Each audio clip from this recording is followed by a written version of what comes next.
Well, hello everyone. For today's demonstration, we're actually going to cut into a top butt sirloin.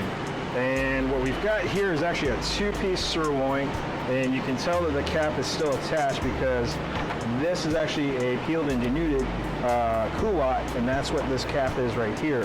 And there's actually a natural seam that comes in here. And so we basically kind of ran our fingers underneath here to kind of start that separation. But we're going to finish that with the knife here.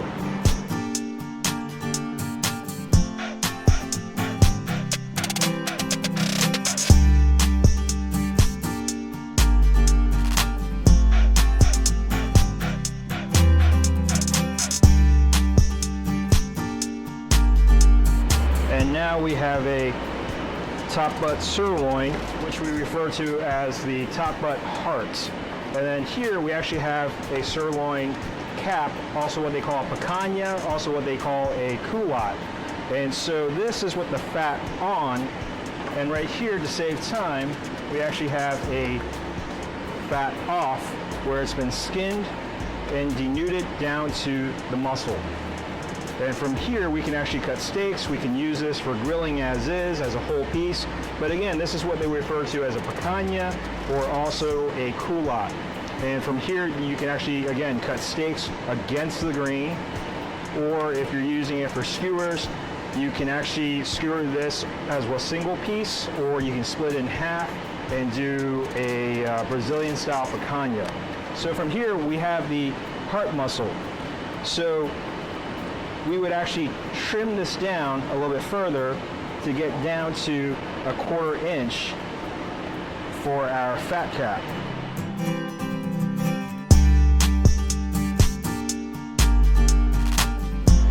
And this is actually what they refer to as a mouse muscle. We are actually going to take this off to make it a little bit easier to fabricate without any bristle. This little piece of muscle tends to be a little bit tough. And we're just removing a little bit of fascia here, which will also be a little tough as well.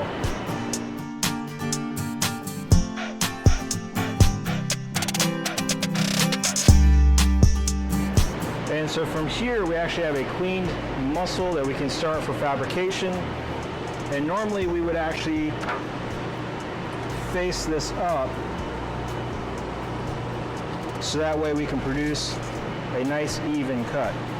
So what we're doing here is a full face cut.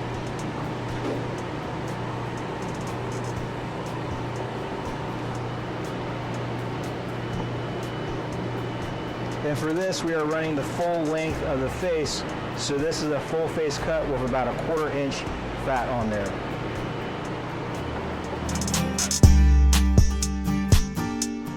If we were to produce a skinned product, we would actually take all the fat off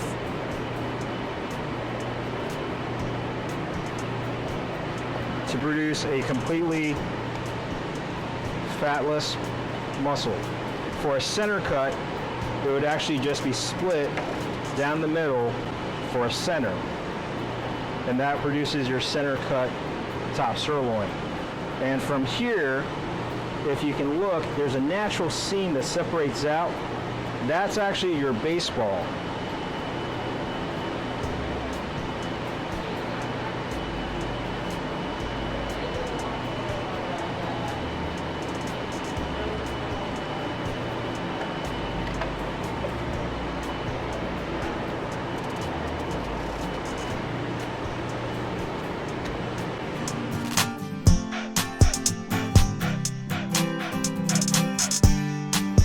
So this is what they would refer to as a 1/4 inch fat baseball cut.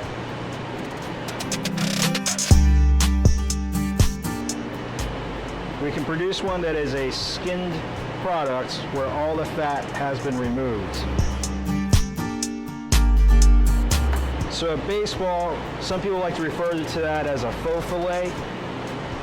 It's also a very similar shape and look to a tenderloin fillet, but this product actually has a different eating quality compared to a tenderloin, of course, but at a substantial savings with a similar profile, similar look. This is a good option sometimes when trying to serve a special or serve something a little bit different on the menu. So again, we have a 1/4 inch on the fat trim as well as a completely skinned product over here. Since we separated off the baseball, we actually have what's left as a 2/3 cut.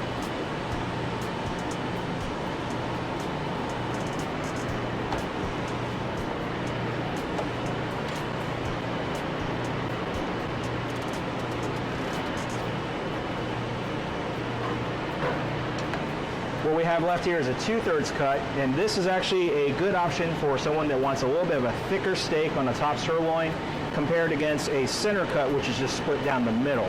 By having it this way, you have a larger area that produces a sirloin for a better plate profile. So compared against a center cut, again, this is a 2/3 cut versus a center cut, which is just split down the middle. And another alternative is where instead of just doing a baseball by itself,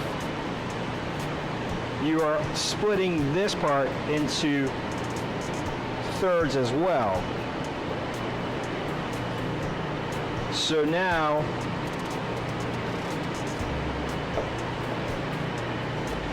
you actually have what's known as a 1/3 cut, which comes up against here. So it's not a true baseball, but this is considered a 1/3 cut. And again, it's a very cost-effective way of producing something that is a different profile compared against just a simple baseball. So just to give again an idea of how portion cutting, especially through our cut shop over at Buckhead, is advantageous is when you look at how much loss you lose on the yield. This is non-usable yield that normally would just get thrown in the trash. Sometimes at cut shops, they would use this for grind, but at Buckhead, they do not grind bench trim. They only use E. coli tested and certified free material. So again, the cuts that we have here is a full face cut, 1/4 inch trim, and of course we can take that down, and once we eliminate all the fat, that becomes a skinned product. By splitting it down the middle, we have produced a center cut top sirloin. And again, this is your basic standard top sirloin cut. Most people prefer to use this. This is the one you're going to run into the most. Sometimes this will get referred to as a half cut or a half face. But again, for us, we call that a center cut. So with the baseball, that's an actual natural seam running through the heart muscle. And by producing this, we now have a 1/4 inch fat cap on the baseball. This is a true baseball cut because it is seamed off. This leftover is now referred to as a 2/3 cut. And again, here, once you seam off all the silver, that is known as a skinned product, so that's a skinned baseball cut. And if we were to take the full face and separate into 3 segments, this is also referred to as a baseball or a 1/3 cut. But again, this here is referred to as a true baseball. So again, we have the culotte muscle, so in the interest of saving time, this has already been skinned. This has already been cut all the way down, trimmed into the lean muscle.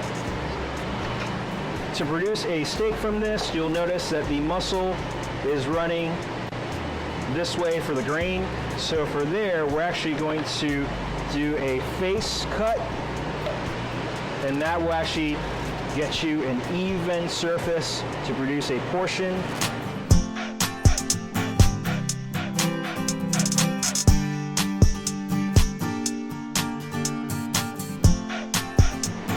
This is your byproducts with your face cuts and end cuts, and then this is your actual portions right here on the culotte.